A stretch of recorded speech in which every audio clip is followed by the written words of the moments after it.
Howdy.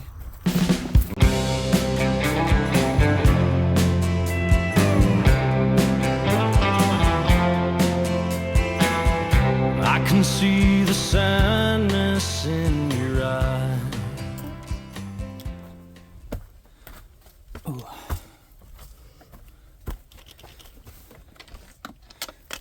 Good thing my pack's small.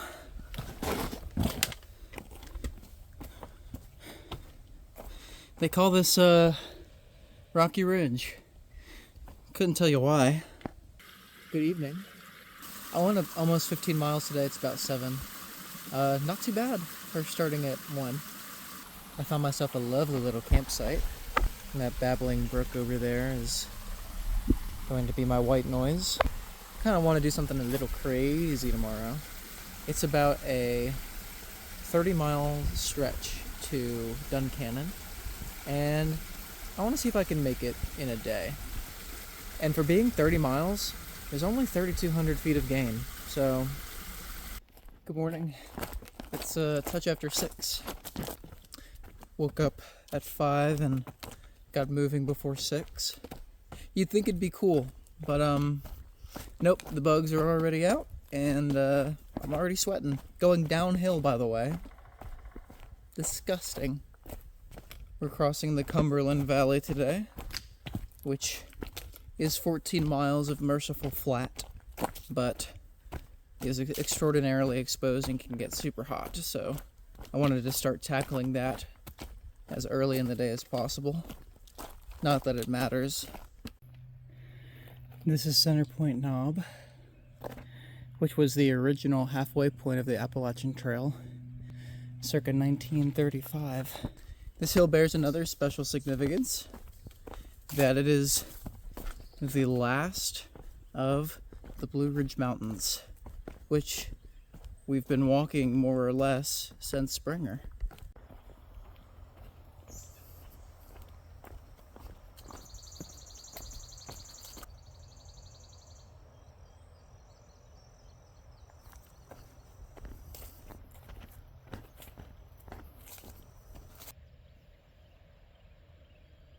Oh, that is so cool to be leaving the mountain range.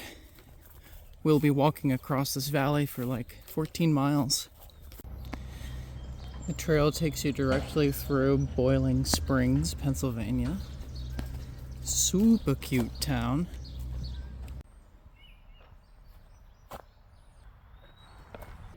One of the most satisfying sights is being able to see what you've already walked through. All the way from that ridge over there across the valley we've done today. And it's only a little bit past noon.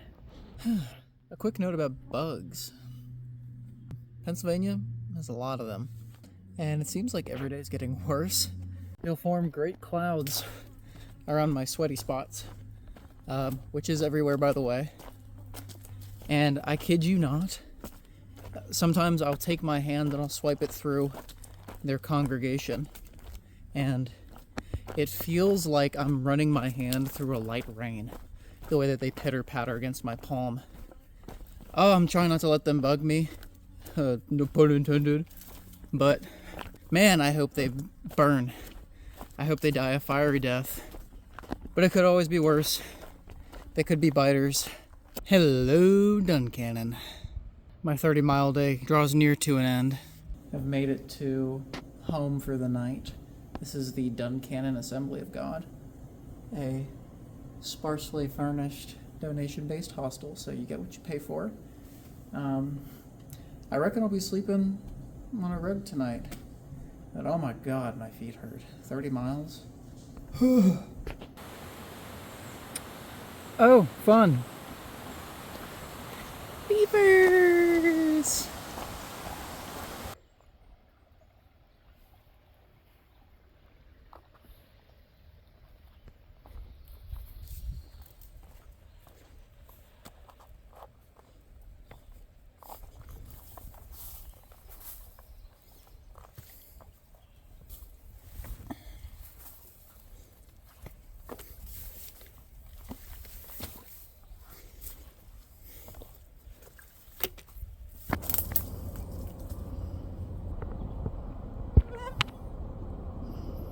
Mr. Beaver. I cracked. I got a hotel tonight after a long day into Port Clinton. It's very homely, I'll say. Check this out. Modest accommodations. One of the folks who lives here came and picked me up from Walmart. Is microwaving my dinner.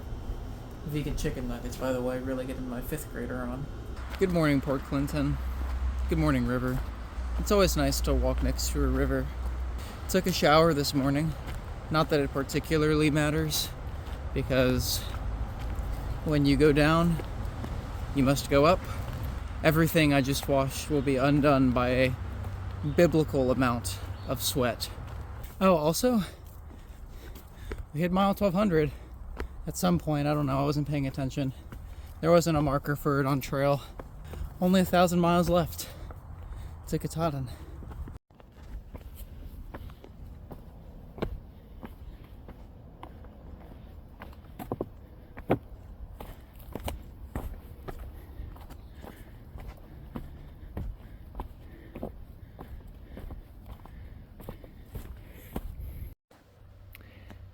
This sign must be out of date, but 1200, officially, unofficially.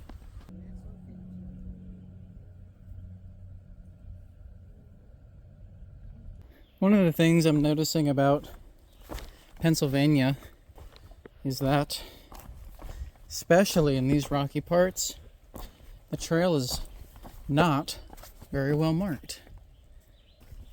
On terrain where a trail doesn't necessarily exist, it's a little easier to get lost. I can attest to that.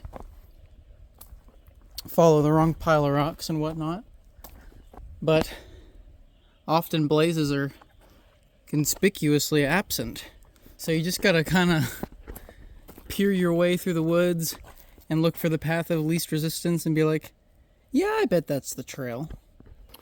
You know, I bet the guy who was assigned with marking the trail was too busy looking at his feet to navigate the rocks to look up and blaze a tree every once in a while.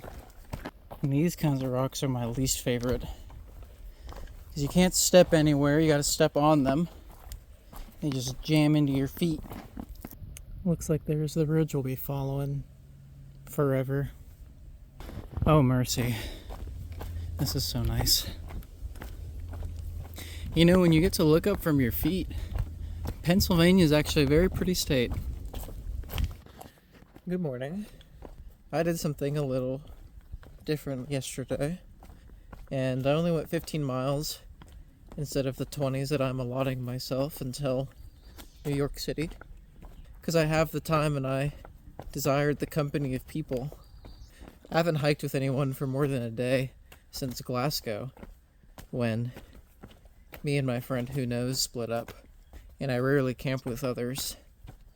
I don't get lonely per se, which is to say, I don't feel negative effects from going my own pace and hiking alone, but I do miss the camaraderie of having someone to share this experience with every day.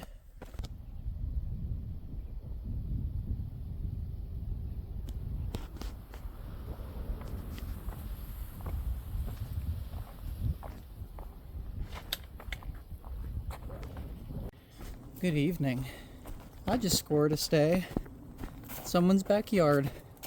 It's super nice, because I was just going to go to a shelter up here, but it is said that the snakes frequently visit the shelter to copulate. So I was glad to find somewhere in town. The climb out of Lehigh Gap is tomorrow's conquest, and it's supposed to be some of the gnarliest climbing on the AT. I don't want to gross you out, but take a look at my feet. My foot's not necessarily been swollen, but it's had this rash for a little bit. And I've been hiking on it for a few days, and it's been fine. But now that I'm in town, and I was just like looking stuff up about it, and the interweb said, check your lymph nodes, just to make sure it's not cellulitis. So I did, and boy are they swollen. So This looks like their version. This looks like Pennsylvania's version of Advent Health. So, cellulitis. I'm taking a 0 today. And I was really excited to do Lehigh Gap, but it'll be there tomorrow. Either way, spending my day reading and having coffee and fruit with my feet out. Not a bad way to spend the day. Hi, ER. So I came in because my rash got worse, and they're keeping me overnight. I asked for a book if I'm staying here all day, and this is the best they had. Bruh.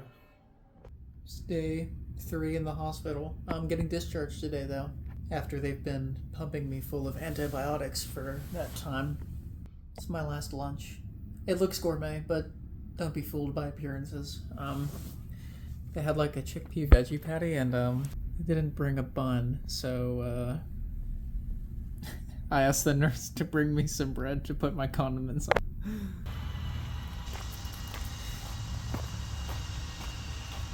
Mr. Porcupine's waddling along.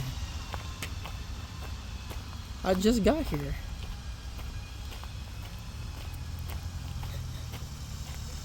Eight days off trail. I'm feeling good.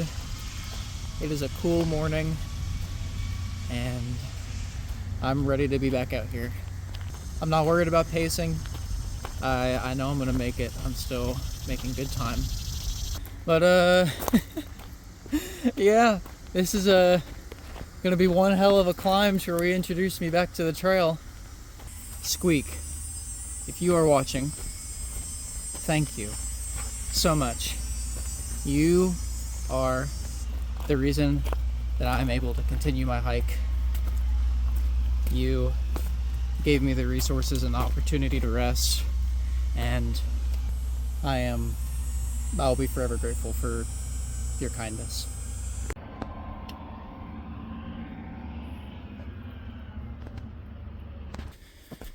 During my off time, I've been looking forward to and daydreaming about future long-distance hikes, particularly out west, like the Pacific Northwest Trail or the Continental Divide Trail.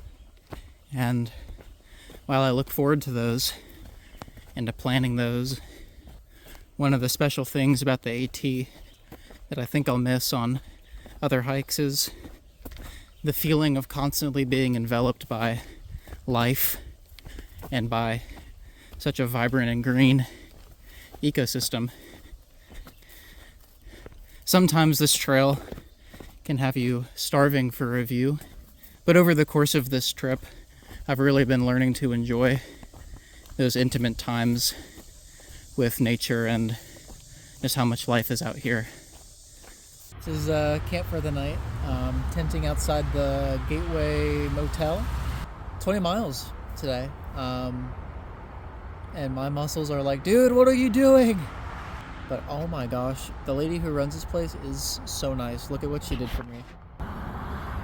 She made me an Epsom salt bath for my feet.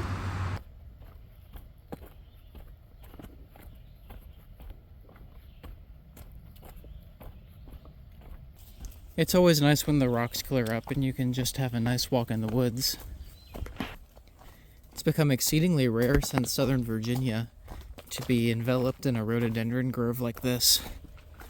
And it's cool, it's shaded, it looks beautiful, and it's not something you realize you're gonna miss until it's already gone.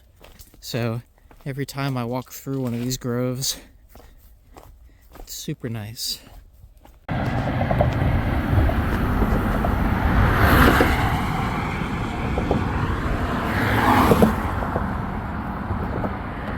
Was Pennsylvania as bad as everyone said it would be? No.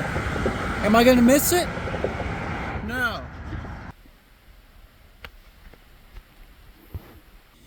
Different state, but same mountain range, I guess. Still rocky, but on the bright side. Well, we'll find them. I'll wash down my antibiotics with a soda I bought.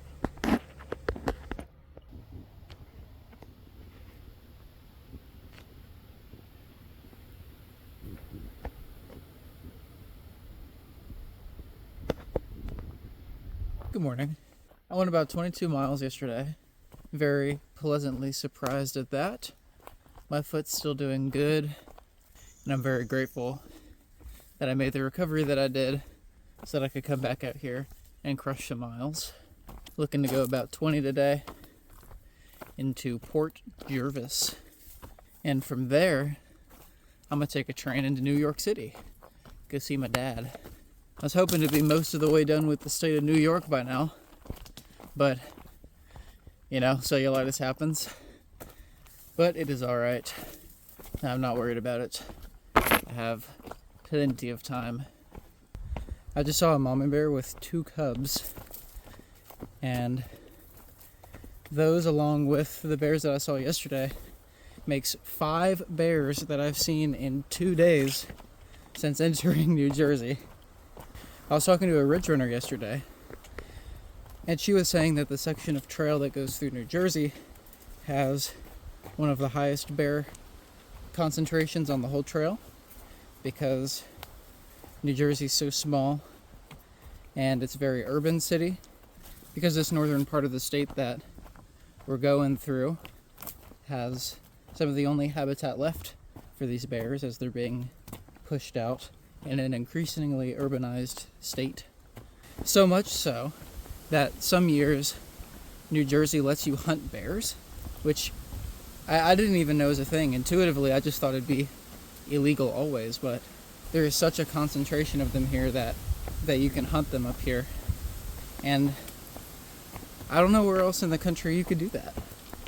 Hello, random pavilion on the top of the mountain. Oh, but at least it's cool in here. Best view in New Jersey, perhaps, so far? Ah! Carson with shorter hair. How'd that happen? You'll find out. So, how does the loaner clothes system work? So when you're doing laundry, you're most often washing all of the clothes that you've brought. Whether or not you bring only 1 pair of clothes like me, or 2 pairs of clothes like some other people, you're often left with nothing to wear when you go to do laundry. So places that cater to hikers, particularly hostels, and trail angels will provide loaner clothes. Picking through loaner clothes is really fun because you never know what you're going to get. Sometimes it's clothes that the owner of the place would have otherwise donated.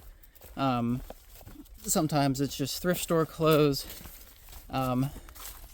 Sometimes it's organized really thoughtfully, like separated into men and women's clothing and by size and everything. And in some places it's just a free-for-all basket of clothes. So it's not like a centralized system or anything. It's usually just the owner of the hostel or the trail angel, you know, recognizing the unique situation that hikers might find themselves in when doing laundry.